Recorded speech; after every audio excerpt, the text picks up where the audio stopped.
Ladies and gentlemen, how's it going? Once again, I'm your friendly neighborhood basement dweller, and from Nest Tech Bits. Don't worry, ma'am, I am from the internet. Today, I want to talk about some patterns that I've noticed, and I want to compare them to where we're going with AI. Now, I have basically used computers, social media, to understand patterns within society. So maybe I could understand people a little bit. But at the end of it, I realized I was going all about it all wrong. What you're supposed to do if you want to be good with people is just have positive conversation generally. You want to have conversation that everyone is comfortable with and that doesn't get anyone going too much, mixed in with a little bit of the right kind of gossip. But where I came from it from was truth. I wanted to use patterns to see what truth was like. Validation is a very big thing when it comes to the social world, which is very unfortunate because validation it isn't always supported by truth. You get people that get upset about things, and generally, if they're beautiful, they'll get validated to the moon and back. You see this especially with women and with rich men that are surrounded by yes men. Validation, validation, validation. Most men, most people who have just listened, not said anything in groups that weren't their own. You can be in lots of situations where you listen to other people talk and you hear things like women validating each other for the darkest things, rich men validating each other for the darkest, stupidest, self centered things, the craziest things. I've heard women validating each other over cheating with their boss, and their boss was married. Oh, why won't she? Why he said he'd leave his wife by now? Why hasn't he? But validation, validation. Okay, doesn't matter if it's right, doesn't matter if it's wrong. It's interesting. So now let's skip ahead to the future. We got TikTok. TikTok validating some really dark, really stupid things. And now we're kind of seeing it now. That there are a lot of people that got validation directly from the internet, from algorithms, from people out there. My ex wife, for example, got so much validation in me apparently being a covert narcissist who was gaslighting her. Now, she never said what she was doing. She never said anything wrong about what she was doing. And she was doing it with the neighbors, too. But when it turned out that to be a stay at home mom, she was taking money from the line of credit that was attached to the house that I wasn't watching, I showed the neighbors. Things changed.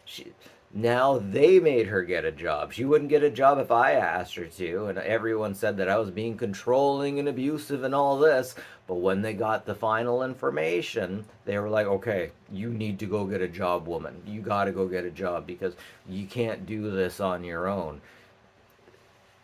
I felt so vindicated there.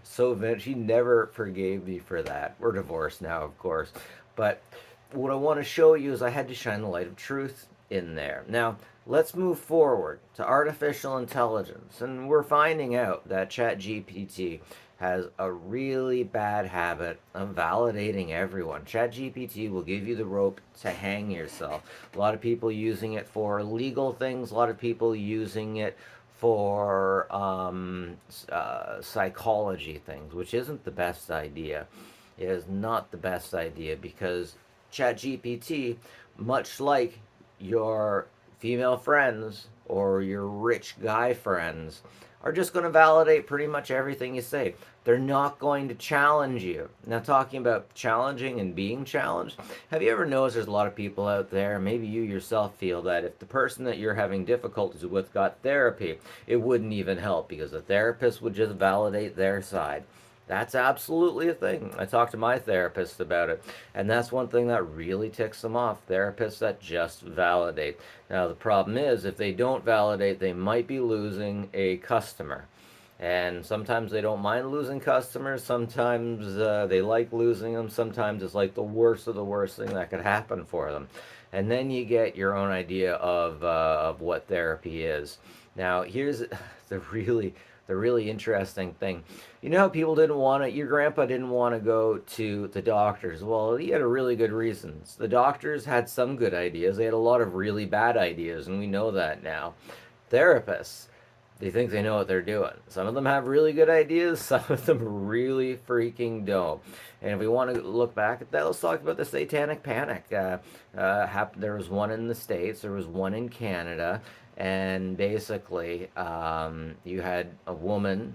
In most cases, it starts with a woman that is pumped up because their kid had a dream, and they extrapolate information and they think the darkest thing. We all like to think the darkest thing. Come on, guys. I mean, when it comes to scary movies, when it comes to being thrilled, we love thrill rides. We love being thrilled. We love all of these high energy things. Sometimes it's why we like getting on TikTok to hear these stories. We love, love, love these kinds of stories. And now, here's the thing, there were a lot of leading questions that were asked. There were a lot of questions that were asked the wrong way. And when children think that they're looking for an answer, that the parents are looking for an answer, they will give whatever answer the parents want.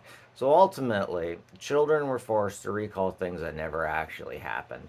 And they were given a bad time. A lot of people were sent to prison for things that never happened. And furthermore, as therapists start looking at unconscious, subconscious dreams, subconscious information, subconscious dreams, they started pulling information that wasn't actually there, like people saying, oh, hey, I was molested when I was this age. Once they got into a particular subconscious dream state, talking to the therapist, 50, it's either 53 or 56 people ended up being sent to jail for this quack science that wasn't actually. So ultimately, what I'm saying is there's a reason that maybe it's okay not to trust some psychologists. We're getting better as time goes on, of course. But when it comes to psychology, we are really just kind of getting into it. Just like with artificial intelligence. With artificial intelligence, we have so many people that are, especially ChatGPT, with people who are basically going insane, thinking that they are something like Jesus, like only they have the information and they know what's going on, and they can find us the truth, the light, and the way, and go forward with all of the right information. ChatGPT will give you the rope to hang yourself.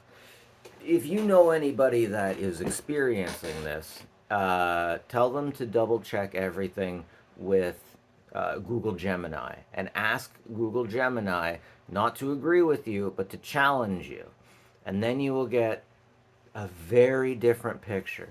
It's interesting the type of roads people can go down if they get the right type of validation. I myself was dealing with a legal issue with my ex-wife, and ChatGPT would give me all of the information that I wanted. ChatGPT would give me would write letters to lawyers, but if I tried that with Google Gemini, Google Gemini would be like, get a lawyer. I'm not writing you this. I'm not doing this for you. Get a lawyer. So with another thing that I tried is I asked ChatGPT, do I seem like a covert narcissist to you? Do I seem like this, that, and the other thing? And it absolutely said, of course, no, you're not. No, you're not. But when I talked to Google Gemini basically said, I can't give you this information. I I'm not qualified to give you this information. It also gave me somewhat, not exactly affirmative, like a yes or a no, but it did give me a little bit of an answer that pointed more towards the no. I should say that I have talked to psychologists about this. The type of psychologists who have the ability to, very few people know what level of psychologists have the ability to give you this information or diagnose you. But I have been diagnosed as not covert narcissist by a clinical psychologist. I had to spend a lot of money to figure out the stuff that TikTok was just validating to my ex. Now, here's the validation thing. Now, TikTok changed dramatically after Trump pulled it. You remember there was a while that TikTok was gone for a few days, and it really upset everyone. When it came back, it wasn't what it was. Now we get a lot of people defending it, saying TikTok is only whatever you're looking for within the algorithm. And to them, I would say you really need to have seen what it was before it got shut down, because it was completely different. It was completely different. And even now, it definitely doesn't seem like the best thing for people. If you go to YouTube, for example, and look up shorts, you're going to get decisively different shorts than you would get from TikTok. I'm not saying that, you know what I am? TikTok isn't good. It's no good. But those are some things I want you to think about. Validation within your social circles, validation within AI, within artificial intelligence, and within algorithms. Algorithms are artificial intelligence. We want to be validated. We don't want to be challenged. We don't want to be challenged so much that most of the people that we pay to talk to us won't challenge us. And then it gets to the point where the only people that will challenge us are people we work with or people we love. Okay? And that's unfortunate. That's what I'm seeing. But in all of this, we have hallucinations and delusions for people with power, for people in family structures who are more interested in themselves and pointing out the issues with other people than they are in simply moving us forward. We definitely have delusions in the Canadian housing market, for example, these days. We don't want to talk about the darknesses that happen when people can't get housing. We want to close our eyes and look away from it. But as someone who's come from and seen the dark sides of the internet and who has had friends who are low income that come from generational trauma and addiction, there are a lot of dark things out there, and a little bit of housing could save us all. But we're delusional about it because the people with the money have the power and they don't see any of this stuff. A lot of the times, the people with the money, not always, a lot of the time, the people with the money have a way of insulating themselves from reality. And it's unfortunate. I definitely see situations where I'm in a small town where farmers, for example, are insulated from reality because they were basically given land. They were given the stuff and they know how to work the land. They know how to do this. They know how to do that. They're super intelligent with this stuff. They definitely need all of this stuff. But then when I take a look at things like when they drive down the center of the road, the center of the lane with these giant tractors that'd be just as fast as if they were in the ditch. And I'm not allowed to use plastic bags, but they can wrap silage with so much of this stuff. We have a wood burning fireplace in my place, and you can't get those anymore. There's things you can't burn in these wood burning fireplaces. But farmers will burn the silage, or sorry, they will burn the plastic in their silage. So, what I'm saying is,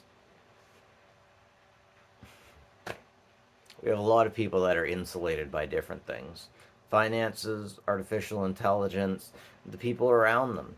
And we definitely have a pool, an ever increasing pool of people who are suffering because of this, because of these delusions. And I think we need more truth, more than we need comfort, and more than we need finances.